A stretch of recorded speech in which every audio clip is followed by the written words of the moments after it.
Happy Valentine's day బంగారమ్స్. ఈ Valentine's డేని ఇంకొంచెం స్పెషల్ చేయడానికి మన ఉదయ్ కిరణ్ గారి మూవీ మనసంతా నువ్వే మూవీకి అయితే వెళ్తున్నాము. యాక్చువల్గా ఈ మూవీ రిలీజ్ తెలియగానే నాకు ఏం చేస్తావో తెలుగు ఖచ్చితంగా ఈ మూవీకి అయితే నేను తీసుకెళ్లాలని చెప్పగానే నేను మర్చిపోయినా మా వారు మర్చిపోకుండా వ్యాలంటైన్స్ డే ముందు రోజే టికెట్స్ అయితే బుక్ చేసి పెట్టారు.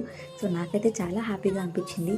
యాక్చువల్గా ఇట్లాంటి vintage movie ever green movies థియేటర్లో చూడాలని చాలా మందికి ఉంటుంది. అప్పట్లో చూడలేం కాబట్టి ఈ రిలీజ్ పుణ్యాన ఇప్పుడు చూడగలుగుతున్నాం. మ్యాచింగ్ చేసుకుందాం అనుకున్నాం కానీ ఇట్లా కొంచెం ఇట్లా కాంట్రాస్ట్లో వేసుకొని వెళ్ళామన్నమాట. ఫస్ట్ టైం పాపని అమ్మ దగ్గర వదిలేసి మూవీకి అయితే వెళ్తున్నాము. సో అందుకే మార్నింగ్ షో అయితే బుక్ చేసుకున్నాం. బికాజ్ మార్నింగ్ షో అయితే పాప మంచిగా తిని పడుకుంటుంది కాబట్టి మార్నింగ్ షో అయితే తీసుకున్నాం అనమాట. ఫస్ట్ హాఫ్ అయితే కంప్లీట్ అయిపోయింది. చాలా బాగా అనిపించింది.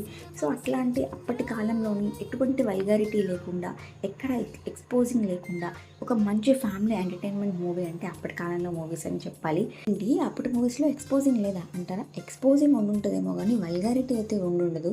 సో ఇప్పటి మూవీస్కి పిల్లల్ని కానీ ఫ్యామిలీతో కానీ వెళ్ళాలంటే కొంచెం ఆలోచించాల్సిన విషయమే. ఈ వ్యాలంటైన్స్ డే నాకు చాలా బాగా అనిపించింది. ఒక మంచి ఎవర్ గ్రీన్ మూవీ అయితే చూడగలిగాను. సో ఫైనల్గా ఇంటికి వచ్చేసాం. అంతే. Video bye.